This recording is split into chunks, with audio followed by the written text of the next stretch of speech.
The night was thick with secrets. A veil of darkness stretched across Langley, Virginia, as the CIA headquarters pulsed with quiet, calculated activity. Inside, behind the walls of top-secret rooms, a clandestine program was unfolding that would blur the lines between science, espionage, and the supernatural. It was 1972. The world was gripped by the Cold War, a time of tension so heavy that it cast shadows over entire nations. And in those shadows, the CIA was preparing to unlock the hidden potential of the human mind. A whisper had traveled across intelligence circles, a whisper that spoke of a power beyond reason, beyond conventional warfare. A power so strange that it could shatter everything the world knew about perception.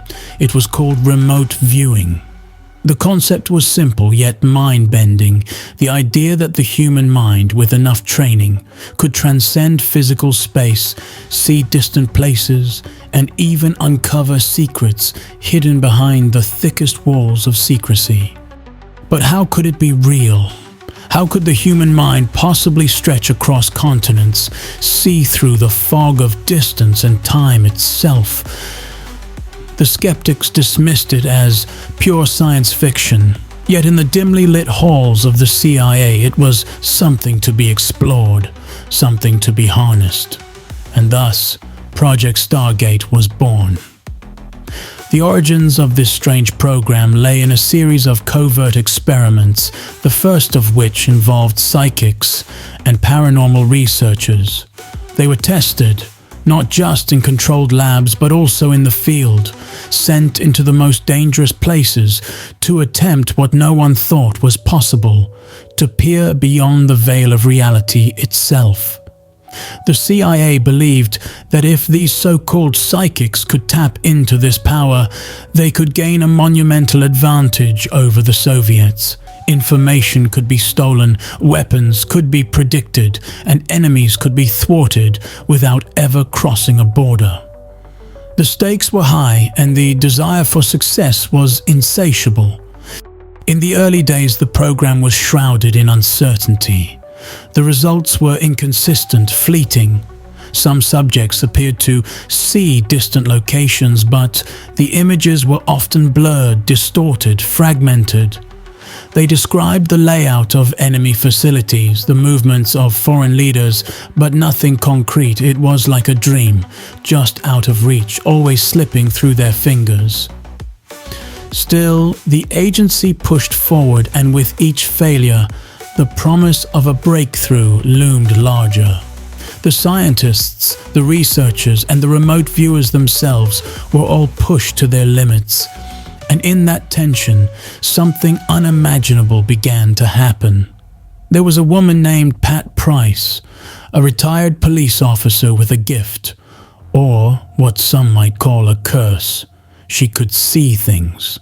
In her mind, she could travel to distant places, visualize them with eerie accuracy, and describe them as if she were standing there. And soon, Pat Price became a star of the program.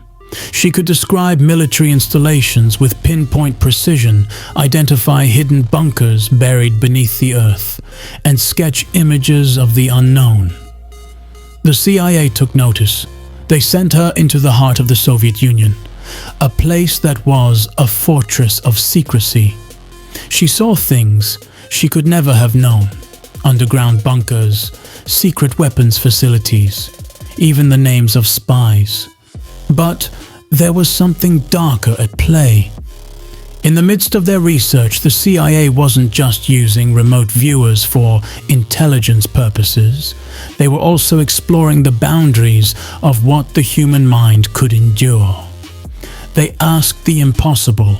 Could remote viewers read the minds of individuals? Could they influence decisions or even alter the course of events through sheer thought?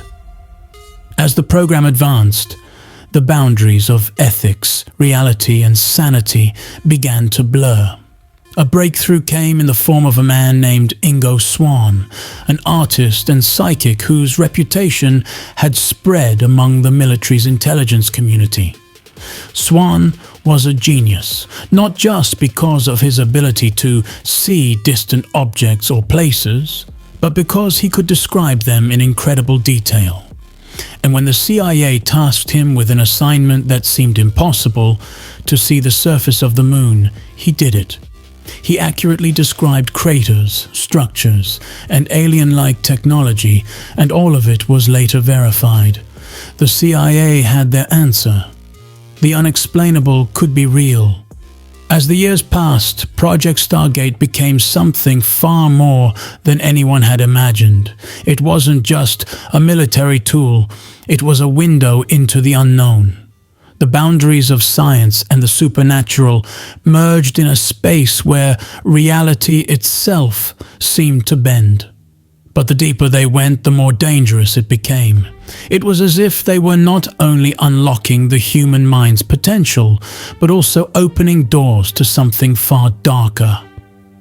There were reports of strange phenomena, viewers describing unsettling, otherworldly visions, shadows in their minds that could not be explained. The further they reached, the more unsettling the answers became. And yet, no one spoke of it. No one talked about Stargate in public. It was a program hidden behind layers of bureaucracy, classified documents, and coded conversations. The revelations that came out of Stargate would never see the light of day. For decades, the program remained a footnote in history, a whisper between intelligence officers, a secret that no one dared to fully reveal. But in 1995, everything changed. The CIA finally declassified some of the documents that surrounded Project Stargate. The world would soon learn of the program's existence, though the truth was far murkier than anyone could have expected. For some, it was just another chapter in the history of espionage. But for others, it was proof that the human mind could transcend the limitations of the physical world, that reality itself was not as solid as we had been taught to believe. The line between science and magic was thinner than anyone had imagined. Yet, the biggest mystery of all remained unanswered. What was the ultimate goal of Project Stargate?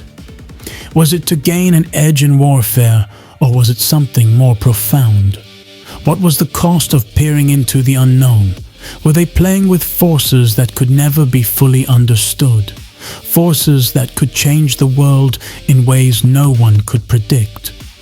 The program was shut down in 1995, but its legacy lived on. The men and women who had been a part of it, the remote viewers, the scientists, the officers, continued to carry the weight of their experiences, their eyes forever open to a reality they could never fully escape. And as the years passed, the questions only grew. What did the CIA truly learn from Stargate? What did those involved see, and what did they wish they could forget? In the end, the mystery of Project Stargate was not just about remote viewing. It was about the fragile boundary between what we can see and what we cannot. The things just beyond our reach, lurking in the dark, waiting to be discovered or forgotten.